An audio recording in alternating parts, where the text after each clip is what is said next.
डाल दो फिर आपको दिखा दूंगा। सर एक मिनट रुकिए, एक मिनट।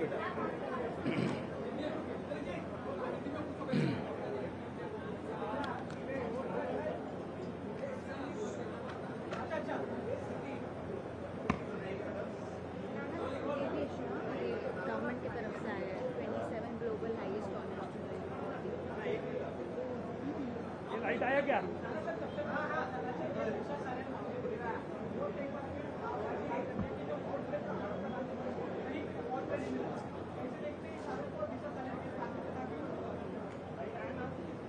देश में बीजेपी ऐसी एक पार्टी है कि जनता के मूल इशू को डाइवर्ट कर कर किसी के व्यक्तिगत जीवन में आरोप लगाकर उस आदमी को बेइज्जत करना, सामाजिक जीवन में उसको उद्ध्वस्त करना, राजकीय जीवन में उसकी बर्बादी करना और इस तरह की झूठी कहानी बनाकर बीजेपी हमेशा जो व्यवहार करते आई है उसका एक बड़ा परिणाम है कि दिशा सालियन के प्रकरण में पुलिस ने जो आज कोर्ट में जो रिपोर्ट पेश किया है वो कोई आत्महत्या नहीं थी, वो अपघात था। और एक बार स्पष्ट हो गया है कि बीजेपी का झूठ और जनता के सामने आया है।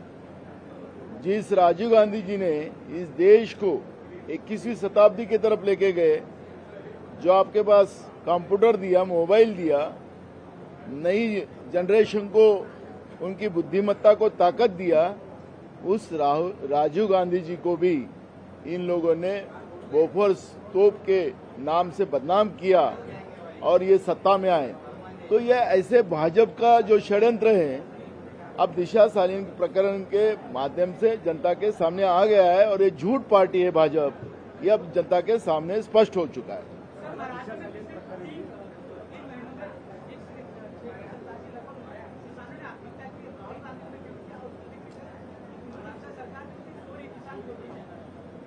देखो, देश में सबसे ज्यादा किसानों की आत्महत्या महाराष्ट्र में चल रही है। जो सरकार का आंकड़ा जो है, जो आप बता रहे 700 के कुछ ऊपर, उससे ज्यादा किसानों की आत्महत्या हुई है। आपने देखा होगा कि कल लातूर जिले में एक किसान, उसके पास बैल हल जोतने के लिए नहीं थे, खुद वो हल को जोत लिया। उसके आगे उनकी धर्मपत्नी उसको हाँक रही है। ये मुद्दा कल हमने हाउस में उठाया और महाराष्ट्र का ये किसानों की जो दुर्दशा है वो हमने स्पष्ट की। तो आज कृषि मंत्री और सहकार मंत्री ये दोनों जाके किसानों को, वो किसान को मदद करने के आगे बढ़े। क्या सब राज्य के इस किसानों ने अपने आप को हल को जोतना चाहिए? क्या ये सरकार वो चाहती है? शिवाजी महाराज के महाराष्ट्र में जिस तरह से ये व्यवहार चल रहा है, ये शिवाजी महाराज का भी अपमान कर रहे हैं। और इसलिए राहुल जी ने आज जो महाराष्ट्र के बारे में जो ट्वीट किया है, ये वास्तविकता है। महाराष्ट्र में किसान विरोधी बीजेपी और महायुति की सरकार है, अब ये स्पष्ट हो चुका है। और इसलिए ये सरकार का जो ढकोसला है किसानों के बारे में, वो अब स्पष्ट हो चुका है। महाराष्ट्र में कब किसानों की आत्महत्या रोकेंगी ये सरकार, कब किसानों का कर्जा माफ करेंगी सरकार, या मोदी जी के मित्रों को ही मदद करते रहेंगी ये सरकार? ये सब प्रश्न यहाँ पे खड़े हुए हैं। सर, पुणे में एक दर्दनाक घटना घटी है जहाँ पे 25 वर्ष से महिला का एक कोरियर बॉय बन के घुसता है और उसके साथ दिन दहाड़े रेप करता है। उसके बाद सेल्फी निकालता, कहता है मैं फिर वापस आऊंगा।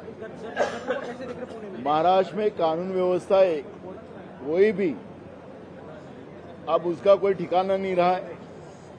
यहाँ लोग रास्ते में चलते हुए भी उनको जीना हराम हो चुका है, घर में रहने से भी जीना हराम हो गया है। तो महाराष्ट्र में कानून व्यवस्था पूरी बर्बाद हो चुकी है। आपने देखा होगा कि जो पुलिस महकमे में जो अधिकारी जो रखे गए हैं, वो अधिकारी इनकी जो चापलूसी करने वाले हैं उनको ही रखा गया है मेन पोस्ट पे।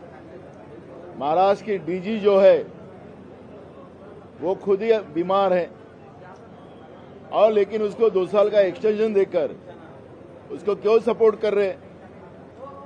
और ऐसे समय में जो अच्छे आईपीएस अधिकारी जो है, जिनका टेरर इस गुनेगारों के बीच में है, उनको साइडलाइन करके रखा है। तो सरकार जो है उनकी बीजेपी पार्टी को कैसी ताकत मिलेंगी उसके ऊपर काम कर रही है।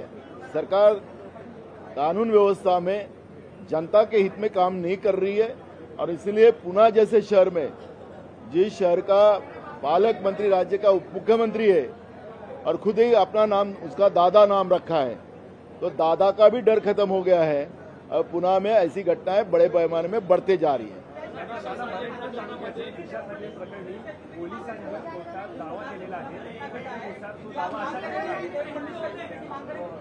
बिल्कुल, आज विधानसभा में ये प्रश्न आएगा और उसमें मुख्यमंत्री और ये सरकार को ही बर्खास्त करने की मांग हम लोग करेंगे।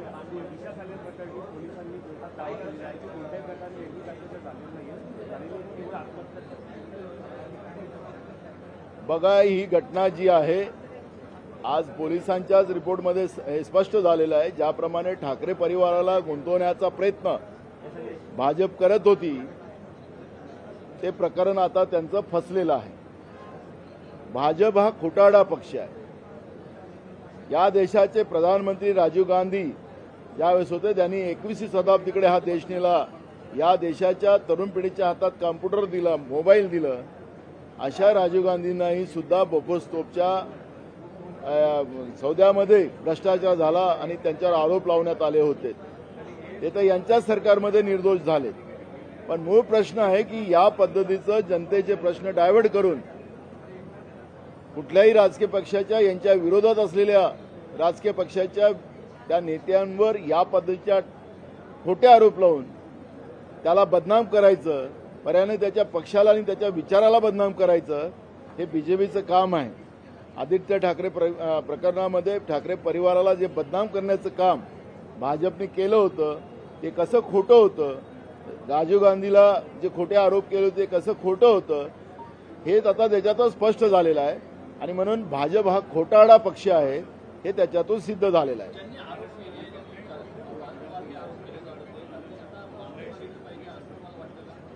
हे माफीवीर आहेत, त्यामुळे माफीवीराच्या वंशजाकडून काय ह्या गोष्टी आहे। पण लोकशाहीमध्ये या पद्धतीच्या कोणावरही खोटे आरोप लावून त्याच्या सामाजिक आणि राजकीय जीवनामध्ये त्याला उद्ध्वस्त करणं ही महाराष्ट्राची कधी परंपरा राहिली नाही। पण भाजपने हा गोरखधंदा हाती घेतलेला आहे। स्वतःचे घर काचाचे पण दुसऱ्याच्या घरावर गोटा मारायचा, ही जी प्रथा भाजपने चालू केलेली आहे त्यांनी आता तरी थांबवावं, हीच त्यांच्यासाठी खरी माफी राहणार।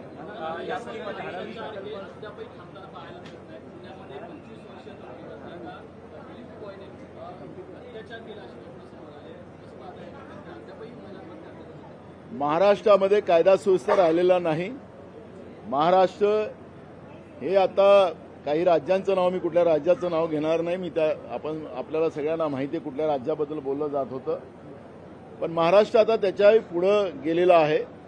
महाराष्ट्रामध्ये रस्त्याने चालणारी लोक सुखी राहिलेली नाहीत, घरात राहणारी लोक सुखी राहिलेली नाहीत आणि पुलावरही सुखी राहिले नाहीत। त्याच्यामुळे महाराष्ट्रामध्ये गुन्हेगारांची जी वाढ झालेली आहे त्याचं कारण असं आहे की जे आयपीएस अधिकारी आहेत, जे आपल्या अधिकाराचा वापर करून ज्या पद्धतीने गुन्हेगारी प्रवृत्तीला थांबवत होते, अशा आयपीएस अधिकाऱ्याला बाजूला ठेवलं आणि जो भाजपला ताकद देणारा आयपीएस अधिकारी असेल, यांच्या पक्षाला ताकद देणारा आयपीएस अधिकारी असेल, त्याचं सर्वात मोठं उदाहरण रश्मी शुक्ला आहे। पहिलेच आजारी, वरून तिला 2 वर्ष डीजीचं तिला एक्सटेन्शन देणं, सिनियर लोकांना डावलून त्या पद्धतीवर बसवणं, हे कशाचं धोतक आहे।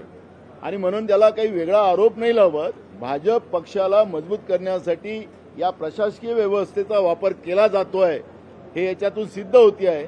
आणि म्हणून महाराष्ट्रामध्ये गुन्हेगारी वाढलेली आहे आणि फडणवीसांनी अजूनही विचार करावा आणि महाराष्ट्रातल्या गुन्हेगारीला थांबवायचं असेल तर जे अधिकारी कॅपेबल आहेत त्या अधिकाऱ्यांनाच अशा गुन्हेगारांच्या मुस्कट्या दाबण्यासाठी त्यांचा उपयोग करावा, ही आमची सूचना त्यांना राहणार आहे।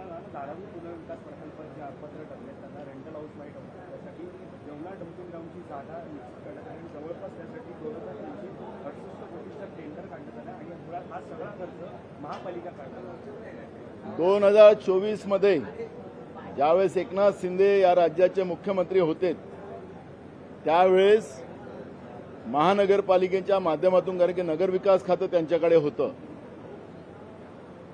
या खात्याच्या माध्यमातून त्या पद्धतीचा प्रस्ताव करण्यात आला आणि त्या प्रस्तावाच्या माध्यमातून म्हणजे जो देवनार डम्पिंग ग्राउंड, त्या ग्राउंडला स्वच्छ करण्यासाठी, जागा मोकळी करण्यासाठी त्याला जवळपास 2,500 कोटीच्या वर त्या ठिकाणी निधी उपलब्ध करून देऊन त्या पद्धतीचं टेंडर काढण्यात आलेलं.